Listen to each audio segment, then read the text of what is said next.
안녕하세요. 노니쌤입니다. 오늘은 많은 분들이 댓글로 질문을 주고 계신 저희 학원에 대해서 이야기를 해보려 합니다. 저는 여러 가지 이유들로 저희 학원을 공개하고 있지 않은데요. 첫 번째로 가장 큰 이유는 저희 원의 홍보 목적이 아니기 때문입니다. 두 번째로 저희 원의 수용 인원이 다 차서 현재 대기자들이 있는 상황이고 학원을 밝히는 것이 무의미하다고 판단했기 때문입니다. 그럼에도 불구하고 제가 유튜브를 시작하게 된 이유는 제대로 된 원서일기에 대한 정보를 전달하고자 함이 가장 컸는데요. 저희 원에 대기를 원하셔서 상담을 오시는 경우가 종종 있는데요. 상담을 하다 보면 정말 안타까운 케이스들을 너무 많이 보고 있습니다.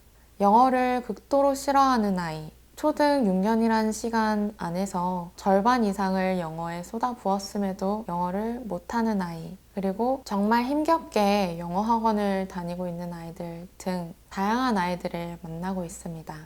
이런 아이들을 계속해서 만나다 보니 제가 줄 수 있는 도움이 무엇이 있을까 고민을 많이 하게 됐어요. 솔직히 일회성 상담으로는 큰 변화가 있을 수 없습니다. 그래서 현실적으로 그리고 실제적으로 내가 어떠한 도움을 줄 수 있을까를 정말 오랜 시간 고민하다가 이렇게 정보 공유에 힘쓰기로 마음을 굳혔는데요. 하루하루 최선을 다해서 아이들을 가르치는 것 외에 제 도움이 필요할 수도 있는 아이들에게 무엇을 해줄 수 있을까 고민을 하다가 엄마표 영어, 즉 가정에서 저와 최대한 비슷하게 아이들을 지도하실 수 있도록 노하우나 수업 방식 등 다양한 정보를 공유하는 것, 그리고 원서읽기의 중요성을 알리는 것이 제가 할 수 있는 최선이라고 생각을 해서 유튜브를 시작하게 되었습니다.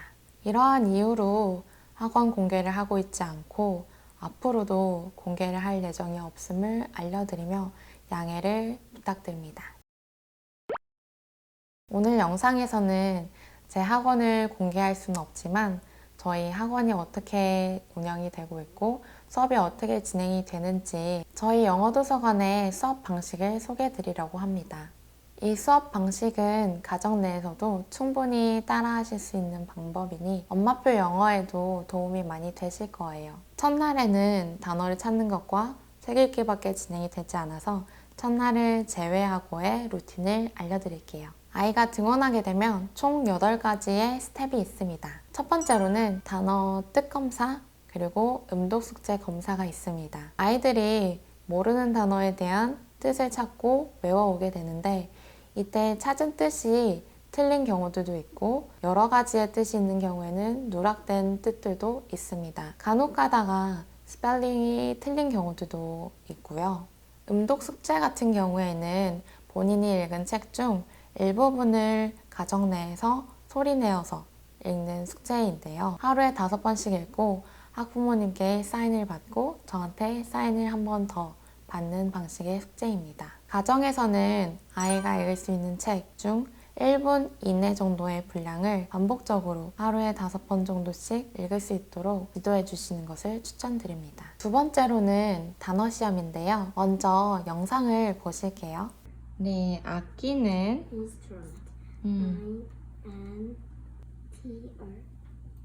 처음부터 해볼래?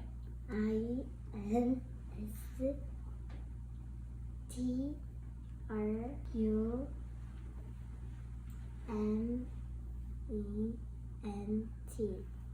발음은? instrument. 네. 저희는 이런 식으로 구두로 시험을 1대1로 보고 있습니다. 발음과 강세까지 완벽하게 구사를 해야 통과가 되고 있는데요. 틀린 단어들 같은 경우에는 맞을 때까지 다시 시험을 보고 있습니다. 단어를 다 맞춰야 하루 일과가 다 끝나기 때문에 단어 숙지가 잘 안 되어 있는 친구들 같은 경우에는 단어 시험만 1시간을 넘게 보는 아이들도 생기곤 합니다. 가정 내에서 지도하실 때에도 이 단어 부분을 소홀히 하면 안 된다는 말씀을 자주 드렸었는데요. 예를 들면 단어가 잘 안 되어 있어서 그날은 그냥 대충 책 읽고 집에 보낸다 하면 아이는 아이디어를 얻게 됩니다. 어떠한 아이디어냐면 단어 좀 안 외워도 그냥 넘어가네? 라는 생각을 하게 되기 때문에 저는 이 부분에는 틈을 주지 않고 있습니다. 세 번째로 책 읽기를 시작하게 되는데요. 이때에는 음원을 들으면서 책을 읽습니다. 스토리북의 경우에는 2번에서 3번 정도를 읽고요. 챕터북 같은 경우에는 1번 읽고 있습니다. 책을 다 읽고 나면 이해도 확인, 즉 AR 퀴즈를 풀고 있습니다. 이때의 문제들은 아이들이 책을 읽지 않고는 풀 수 없는 문제들이 나와요. 책에 따라 다르지만 어떠한 문제들은 5개 혹은 10개, 해리포터 같은 경우에는 20개까지도 책에 대한 문제가 나오게 되는데요. 저희 원의 기준점은 70점입니다. 즉 5문제일 경우에는 4문제나 5문제를 맞춰야 통과가 되는 시스템이에요. 제 시험이 나오는 경우는 크게 3가지 정도가 있는데요. 첫 번째로는 책이 너무 어려워서, 두 번째로는 책을 집중해서 읽지 않아서, 세 번째로는 문제 자체가 이해가 되지 않아서입니다. 첫 번째와 세 번째의 경우들은 제가 이해가 되지 않는 부분들을 해석해주거나 도와주고 있습니다. 두 번째의 경우에는 아이가 그냥 책을 한번 다시 읽을 수 있도록 지도하고 있습니다. 책이 어려운 이유 중에 하나가 간혹 가다가 단어 숙지가 안 되어서 어려운 경우들이 있는데요. 이럴 때에는 그 책을 그냥 넘기는 것이 아니라 그 단어들을 다시 외우고 그 책을 다시 진행할 수 있도록 돕고 있습니다. AR 퀴즈까지 다 통과가 되고 나면 5번째로 책 바꾸기를 합니다. 이때 책은 아이들이 직접 고르게 되는데요. 본인에게 정해져 있는 책꽂이의 칸이 있기 때문에 그 안에서 자유롭게 고르고 있습니다. 헌데 이 칸 안에서 간혹 가다가 굉장히 어려운 단계의 책들이 섞여 있습니다. 그래서 아이들이 이 책을 해도 되는지 혹은 할 수 없는지를 제게 물어오는데, 너무 어려운 책을 골라오는 경우에는 제가 조금 더 쉬운 책으로 한 5권 정도 추려서 그 안에서 아이가 고를 수 있게 도와주고 있습니다. 같은 시리즈임에도 불구하고 너무 쉬운 책들도 있습니다. 그럴 때에는 책을 2권씩 진행을 하고 있기도 합니다. 이해도는 60에서 70% 정도가 이상적이지만 제가 다음 단계보다 어려운 책들을 섞어 놓기도 했는데요. 그 이후로는 우리가 근육 운동도 조금씩 강도를 높이고 무게를 높여서 훈련을 하듯이 책 읽기도 중간중간 어려운 책도 경험해 볼 필요가 있다고 생각을 해서입니다. 아이들이 책까지 다 바꿨으면 새로 바꾼 책을 한번 읽고 그 안에서 모르는 단어들을 스스로 찾는데요. 이때 모르는 단어가 들어있는 문장들도 공책에 적고 모르는 단어가 나온 책의 페이지 수도 같이 적어둡니다. 이렇게 하는 이유에는 간혹 가다가 단어를 잘못 적는 경우들도 있고요. 그 책에서 그 단어가 어떠한 뜻으로 쓰였는지를 확인을 할 때 유용하게 쓰입니다.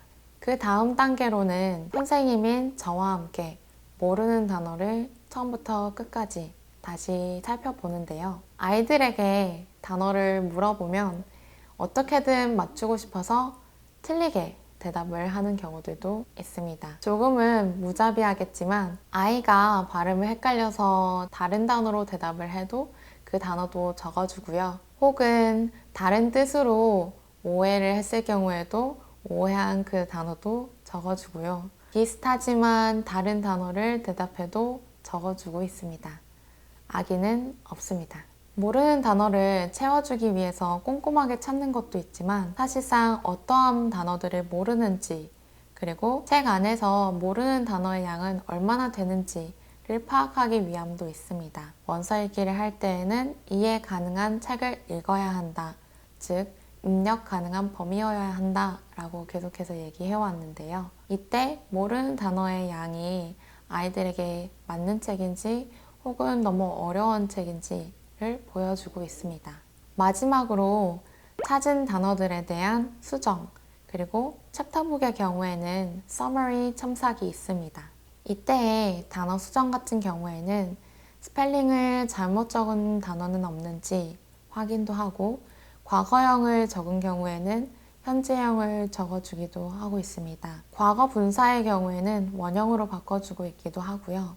의성어나 많이 쓰이지 않는 단어들 같은 경우에는 단어를 빼주면서 외워야 하는 단어의 양을 조절하고 있습니다. 이 기나긴 8단계를 거치고 나면 아이들이 하원, 즉 집에 돌아가게 됩니다. 하지만 빈손으로 갈 수는 없겠죠. 음독 숙제와 단어 숙제를 한아름 안고 갑니다. 그리고 다음번에 오면 또 이 8단계를 반복하게 됩니다. 이렇게 얘기하고 나니까 뭔가 아이들이 굉장히 불행해 보이는데요. 저희 아이들 굉장히 즐겁게 학원에 다니고 있습니다.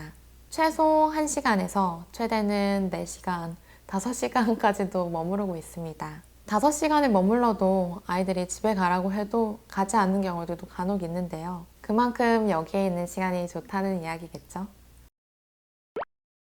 상담을 하다 보면 기본적으로 많이들 주시는 질문 중 하나가 수업은 몇 분인가요? 라는 질문들을 주시는데 사실 수업 시간, 즉 수업의 길이는 제가 결정짓고 있지 않습니다. 수업 시간의 길이를 결정짓는 요소이자 변수는 아이들의 숙제 상태, 책에 대한 이해도, 난이도, 분량 정도가 있습니다. 즉 매일 바뀐다는 뜻입니다. 또한 제 수업이 완료되는 기준은 정해진 시간이 아닌 완성도, 그날의 할 일들을 다 끝내는 시점입니다. 이 부분은 학부모님들께 결정적인 불편함이 될 수 있다는 것을 알고 있습니다. 예컨대 보행자 신호 혹은 엘리베이터도 얼마나 더 기다려야 되는지를 알고 기다리는 것과 그렇지 않은 것은 천지 차이니까 말이죠. 그럼에도 불구하고 이렇게 수업 방식을 고수하고 있는 이유는 이러한 불편함을 윗없는 최상의 결과로 돌려드릴 수 있다는 확신이 있기 때문입니다.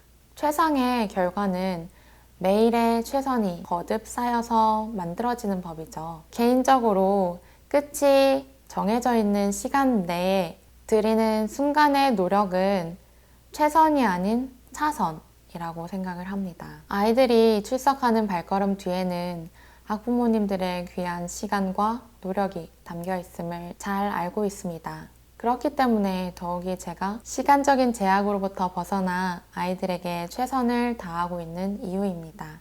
오늘 들려드린 이야기는 어떠셨을까요? 시간적인 제약이 있는 학원에서는 모방하기가 조금 어렵겠지만 엄마표, 즉 가정 내에서는 부분적으로 혹은 모두 다 따라하실 수 있을 거라고 생각합니다.